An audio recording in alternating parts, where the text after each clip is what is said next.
अस्सलामुअलैकुम दोस्तों और साथियों, उम्मीद है आप लोग खैरियत से होंगे। इस वीडियो में मैं एक ऐसा मौजू पे बात करूंगा जिसके बाद मुझे बहुत हद तक यकीन है कि कुछ लोग जिनको इस वीडियो का नुकसान होगा वो ज़रूर इस वीडियो को यूट्यूब से हटवाने की या रिमूव करवाने की कोशिश करेंगे। तो आप लोगों से मेरी दरख्वास्त है कि अगर आपको लगता है कि ये वीडियो आपको किसी तरह से मदद दे सकती है तो आपने इसको डाउनलोड करके सेव कर लेना है, ताकि अगर ये यूट्यूब से हटाई भी जाए तो आपके पास ये हो। इस वीडियो में मैं बताऊंगा कि ये क्या वजह है कि ये जो पीसीआर टेस्ट है लोगों का बार बार पॉजिटिव आता है, चाहे वो अलामात से निकल आए हों और चाहे उनको काफ़ी दिन हो चुके हों और महीने से ज़्यादा हो चुका हो, लेकिन उनका पीसीआर का टेस्ट बार बार पॉजिटिव आता है। और वो क्या एक ऐसी बात छुपाते हैं लैब वाले जिसके पता चलने से आपके अंदर का डर और खौफ ख़त्म हो सकता है। और इस बात को समझाने के लिए मैं सबसे पहले आपको वाइट बोर्ड पे कुछ चीज़ समझाता हूँ। जी दोस्तों, जिस बारे में मैं बात करना चाहता हूँ उसको समझने के लिए सबसे पहले ये स्ट्रक्चर को देखें। ये है कोरोना वायरस। इसकी ये जो बाहर रेड कलर की ये नज़र आ रही हैं, इसको हम कहते हैं स्पाइक प्रोटीन। और ये वही प्रोटीन है जिसकी मदद से ये वायरस हमारे जिस्म में दाखिल होता है। और ये है लिपिड की बाइलेयर, ये है इसकी होल जिसको आप कह सकते हैं, शेल कह सकते हैं।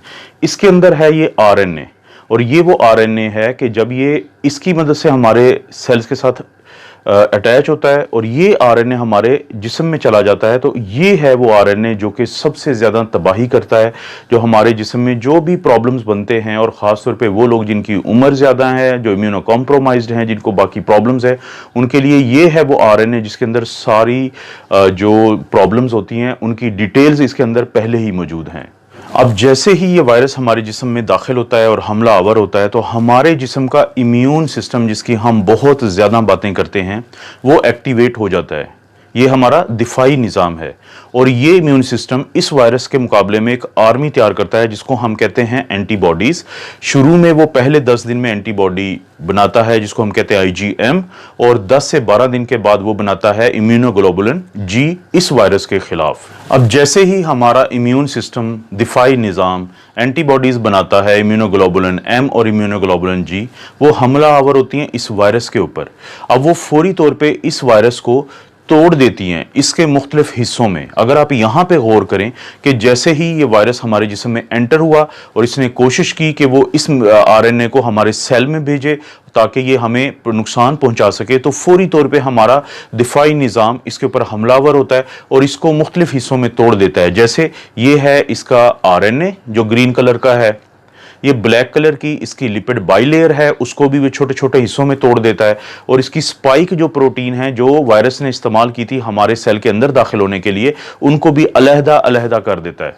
अब ख़वातीनो हज़रात, इंतहाई अहम बात मैं आपको बताने लगा हूँ, वो ये है कि जब ये वायरस पूरा एक होल होता है, पूरी एक स्ट्रक्चर होता है, तो ये हमारे जिस्म के लिए इंतहाई ख़तरनाक है इसका ये आरएनए। लेकिन जब हमारा दिफाई निज़ाम इसको तोड़ देता है हिस्सों में, तो फिर ये बिल्कुल भी खतरनाक नहीं होता।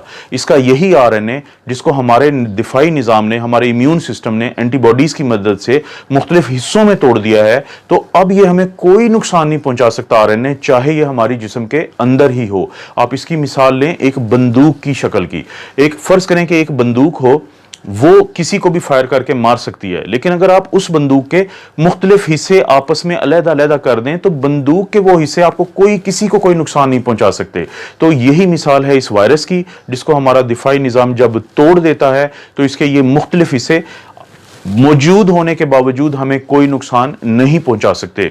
लेकिन यहां पे आता है लेबोरेटरीज का एक घिनौना किरदार, वो मैं आपको अब बताता हूं। जी दोस्तों, अब जब लेबोरेटरी वाले हमारा ये टेस्ट करते हैं जिसको हम कहते हैं आरटी-पीसीआर या reverse transcriptase polymerase chain reaction, जो वो हमारे नाक या गले से वो स्वैब लेते हैं या स्वाबिंग करते हैं, तो वो जो टेस्ट है वो ये दोनों जो आरएनए हैं, चाहे तो ये वायरस के अंदर मौजूद हो या टुकड़ों की शक्ल में पड़ा हो हमारे जिस्म में और नाक के हिस्से में या गले के हिस्से में, वो उन दोनों को पॉजिटिव बताता है, वो दोनों को डिटेक्टेड बताता है। इस सेल के इस टेस्ट के अंदर ये सलाहियत ही नहीं है कि वो फर्क कर सके कि ये खतरनाक शक्ल में मौजूद आरएनए है या ये वो आरएनए है जो पड़ा भी रहे अगर 2 महीने तो जिस्म को इसका कोई नुकसान नहीं है।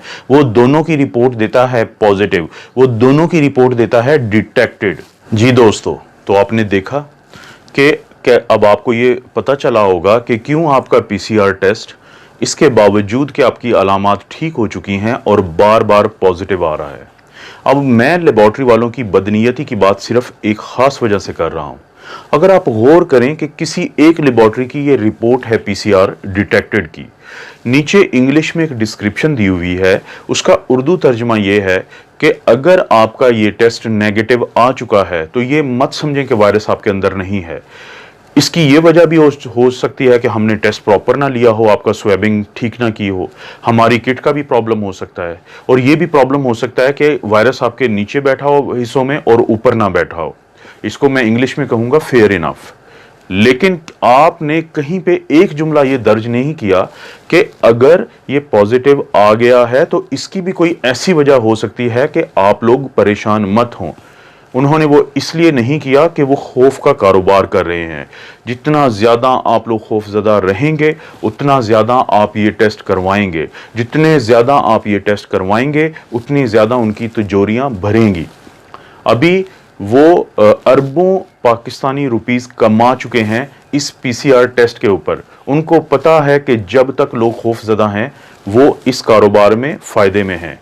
तो आम लोगों के लिए फिर इसका क्या हल है? ये तो एक प्रॉब्लम मैंने बताया है, इसका हल ये है, अगर आपको अलामात हैं और आपका पीसीआर पॉजिटिव है तो आपने मुकम्मल तौर पे वैसे ही अपना इलाज करना है जैसे डॉक्टर्स आपको बताते हैं। लेकिन अगर आपकी अलामात ठीक हो चुकी हैं तो इस चीज़ के चांसेस हैं कि ये वायरस मर चुका है और टुकड़ों टुकड़ों में पड़ा है। और अगर आपका पीसीआर पॉजिटिव भी आता रहता है अलामात जाने के बावजूद, तो आपको परेशान होने की ज़रूरत नहीं है। और जब ये एक दफ़ा टुकड़ों में तब्दील हो जाता है तो उसके बाद इसके अंदर ये सलाहियत भी ख़त्म हो जाती है कि ये आपसे किसी दूसरे को लग जाए। तो अपनी आइसोलेशन को आप रिलैक्स कर सकते हैं जब एक दफा आप अलामात से निकल आएं। तो क्या इसकी कोई साइंसी आपको भी प्रूफ मिल सकता है? जी, आप अपना एंटीबॉडी टेस्ट करवा सकते हैं। अगर आप अपना एंटीबॉडी टेस्ट करवाएं, जो मैंने एक दिन पहले मिसाल दी थी और मैं ये दोबारा दिखा रहा हूं कि एक दोस्त हैं जिनका इम्यूनोग्लोबुलिन जी बहुत स्ट्रांगली पॉजिटिव आ रहा है, लेकिन इसके 2 दिन के बाद भी जब उन्होंने अपना पीसीआर का टेस्ट करवाया तो वो उन्होंने पॉजिटिव दिया। और वो शख्स जो इससे सेहत याब हो रहे हैं वो ज़हनी तौर पे इंतहाई टेंशन में चले गए एक बार फिर कि उनका टेस्ट पॉजिटिव है। तो मेरी आप लोगों से दरख्वास्त है कि अगर आपको लगता है कि ये वीडियो आपको किसी भी तरह से हेल्प कर सकती है, आप इसको सेव करें डाउनलोड करके, आप इसको लाइक करें और अपने दोस्तों के साथ शेयर करें कि हो सकता है किसी एक को इस वीडियो का फ़ायदा हो जाए। और अब आपको समझ आ चुकी होगी कि मैंने आपको क्यों कहा है कि कुछ लोग बहुत तेज़ी से कोशिश करेंगे कि हर सूरत इस वीडियो को रिमूव करवाया जाए। आप अपना और अपनी फैमिलीज़ का ख्याल रखें। अल्लाह ताला आपको और आपकी फैमिली को हर किस्म की आजमाइश, बुराई और बीमारी से बचाए।